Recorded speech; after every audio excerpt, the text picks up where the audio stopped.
You guys, there are so many perfumes on the market right now that when you go into the store these days, you're instantly overwhelmed. But then you open YouTube and there are just hundreds of videos in which everybody is hyping something different that at some point you just don't know what's actually worth it anymore. So today I decided to simplify everything for you, sharing a versatile, no-brainer list of niche perfumes that are easy to wear, a little bit more feminine leaning, still being unisex, and that truly work across different occasions. Because these are kind of fragrances that don't just sit on your shelf.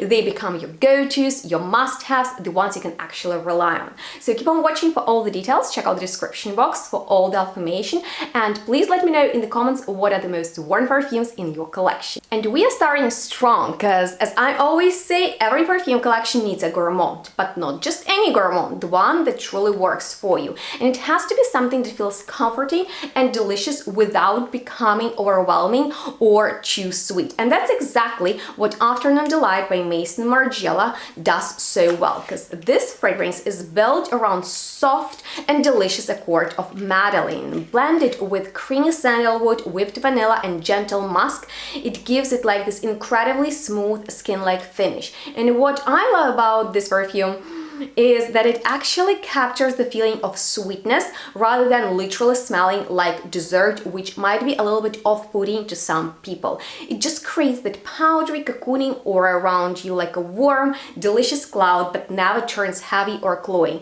And it reminds me of some popular perfumes like Tom Ford's Vanilla Sex or Montal's Vanilla Cake, but it sits perfectly in between them because it's not as sweet, as thick, and it avoids the dusty effect that some gourmands can have. So what you get here is a very elegant take on electronic vanilla trend, something that feels modern, wearable, and incredibly comforting. And it's perfect for casual days, for lifting your mood, or simply when you want to feel safe and put together. And honestly, gourmands like this are always compliment getters because they are universally appealing but still interesting enough to stand out. So let me know what's your favorite gourmand fragrance. And one of my personal favorites, and definitely the one that is most unique in this lineup, is Melo by SORADORA. If you've been here for a while, then you're probably already sick and tired of me talking about this fragrance that feels like a contradiction in the best possible way, because it is built around this idea of a candy flower where sweetness and flowers merge into something almost dreamlike, because you'll get notes of violet, raspberry, and vanilla sugar in here that create soft, addictive sweetness, but then it's elevated with orange blossom, heliotrope, and almond that give this creamy, slightly powdery sophistication. And in the base there is musk that wraps everything together into something that feels very sensual and at the same time very light. And it really makes me think about Guerlain's classic Insolence, but reimagined for today, because it's still got that nostalgic violet note, but it's smoother, more wearable, and less sharp. For me, there is just something about the combination of violet, raspberry, musk, and vanilla that feels very recognizable, and pink pepper adds just enough of sparkle to keep it modern. Almond and orange blossom prevent it from becoming too sugary. And if you like Oriana, Love Don't Be Shy, and Insolence, this is from the same universe, but it's less focused on berries and sweetness. It is more refined overall, and it got that signature vibe. So don't sleep on this perfume, that you can actually get it with my discount. And let me know if you'd be interested in an updated episode on my current signature perfumes from 2026. I absolutely love this fragrance that you can't go wrong with, because it's romantic, slightly nostalgic, but at the same time very current and incredibly wearable. So make sure to give it a try, because it's something really special. Now, if you want that clean, put together scent that literally works anytime, that is it. Fleur de Orientica by Orientica, that sits beautifully between two extremely popular fragrances such as Ex Nihilo's Fleur Narcotique and Parfums de Marly, which is hands down one of my most complimented fragrances, but this is way more affordable. And what you'll get in here is that soft, slightly underripe peach note blended with white tea, freshness, and airy flowers. And it almost feels like washed out floralcy, as I call it, because it's so clean, very diffused, but at the same time time, it has impressive longevity because of clean musk in here, and projects well as well. So that makes it a strong addition to any collection, because it will be like a working horse in your perfume drop, because this is such a no-brainer daytime perfume that you can reach for without thinking too much, and it will just work for any situation. If you're going to work, it's great in formal setting. It is perfect for everyday situation when you're running errands, because you know, people will also enjoy it because it feels familiar and comforting at the same time. If you want that it girl vibe, then it's definitely that type of fragrance that actually can be combined with the previous perfume, because in both fragrances you'll get a beautiful musky note, but the overall theme is quite different. This is rather cool. People are familiar with this perfume, and the previous one is something that people will remember you by. But for the fun time, when you want a playful fragrance, I think fruity perfumes are very handy. However, it's very easy for them to go wrong, and they can become overly sweet. Let me know if you've smelled fruity perfumes that felt too synthetic for you, or you know, they are very sparkling at first, but then they just lose their elegance and that brightness. Well, Supermoon by Carner Barcelona avoids all of that, because this is such a bright, juicy composition that is built around a ripe note of pomegranate. There is blackcurrant leaf that gives it like this very natural crisp feeling, and from the first spritz it will put like the biggest smile on your face, because it feels incredibly vivid and playful, and it really captures the feeling of a warm summer night out being full of energy. But though I really love the opening, it is phenomenal. It's very special in the dry down as well, because instead of staying overly fruity and annoying, it transforms into more muted chic base with soft flowers, musk, and just a touch of patchouli, which technically makes it a fruitchuli, giving that base full of structure that makes this perfume long-lasting and bright at the same time. And it reminds me of something like Trafalgar and Blackberry and Bay, but this feels more refined and completed, which is perfect for brunch, vacation, or any moment when you want something uplifting but at the same time elegant. And unlike many fruitchulis, this doesn't turn heavy and dirty in the dry down, so that's a big plus. You can get this fragrance in a smaller size with my discount, and I'm sure it's gonna be like one of the greatest perfumes in your collection, just because of the way it makes you feel, plus men really fall for it. With that being said, I feel like we all need something that is a little bit more aromatic, put together, timeless perfume that will just work anytime, anywhere,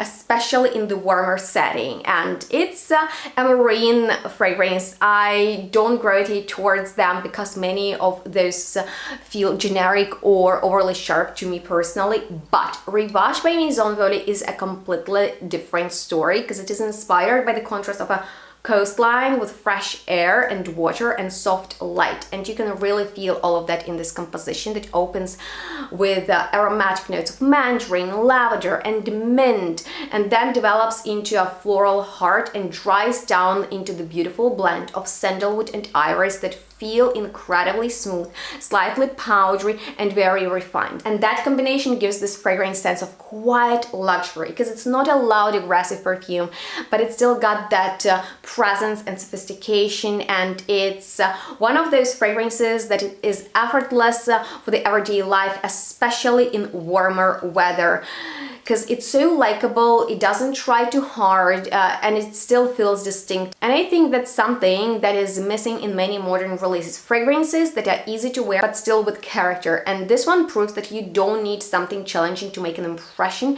Sometimes a subtle fragrance like this works better than a loud, trendy perfume, because it's so timeless, so chic, and I just love that it is quiet, peaceful, and at the same time incredibly long-lasting. You'll get high quality in this fragrance, so make sure to check it out and use my discount. With that being said, I want to recommend you perfume that is a little bit stronger. That's gonna be great if you're dressed up, if you're going out somewhere, you want like a more glamorous perfume, because this one is a perfect example of a modern luxury composition that blends multiple popular styles into something cohesive expensive and wearable like Impadia by BDK, because it opens with a abstractly fruity note that quickly transitions into fresh luminous rose supported by strong woody base. So it's like more of a woody floral perfume with rose in the center, and it's interesting that it brings together DNA of two very popular and extremely expensive perfumes like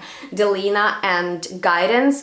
You'll get that recognizable elegance with depth, with complexity, without disturbing parts of those fragrances, and it feels unique, it is recognizable, it's great if you're dressed up, you're going out, you want to make an impression. The sillage is great, and at the same time it feels very wearable. So if you are thinking about getting Delina and Guidance, just get Impadia and thank me later. And for the final fragrance, I wanted something a bit bolder, more distinctive, warmer, with more depth. So I went with a newer release by Tom Ford Fig Erotic, which might be surprising to some people, but I genuinely believe that it is going to become very influential, even if it feels a bit polarizing right now, because it opens with green fig leaf, which gives it that fresh, slightly milky green character, and then it evolves into a warm composition with soft flowers, especially ylang ylang, combined with sweet, woody, a little bit balmy base that feels very modern.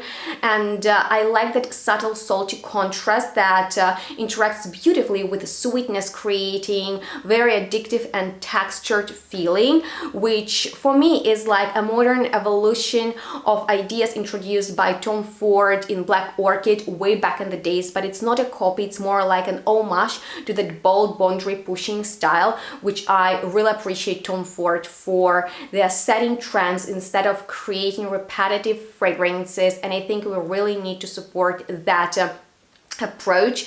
This perfume is maybe not for everybody, but I'm sure that people who don't get it now will wear it 2 years later, because it got personality, that contrast that makes perfume catchy. So you'll stand out with this fragrance that I'm sure will smell a little bit differently on other people, because it's so layered.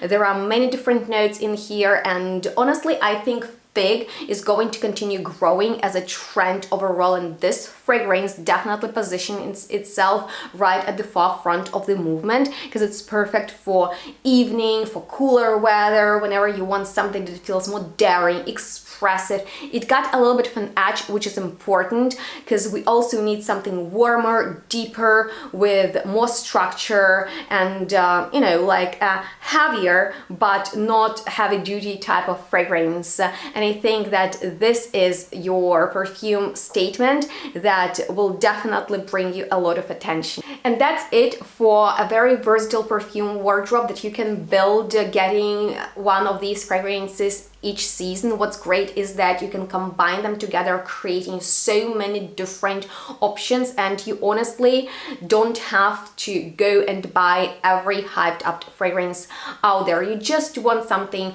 for the everyday, for work, for in between, when you're running errands, and maybe two statement fragrances that are a little bit bolder, more provocative, but at the same time that resonate with your style. I hope that you're inspired by this video, and I'm very curious to know, would you rather have like a small collection like this that actually is very wearable and everyday time friendly, or like a large collection with a more artistic, challenging sense? Let me know in the comments, and if you want, I can also do a full guide on how to start a niche perfume collection in 2026, discussing what's relevant, what is actually becoming outdated, because I got some opinions on that. So let me know your thoughts in the commentary section. If you got any questions left, let's chat. And I hope this video was helpful. If so, please give it a huge thumbs up, guys. It will help me out so much. Thank you for shopping perfumes with my discounts. I highly appreciate your support,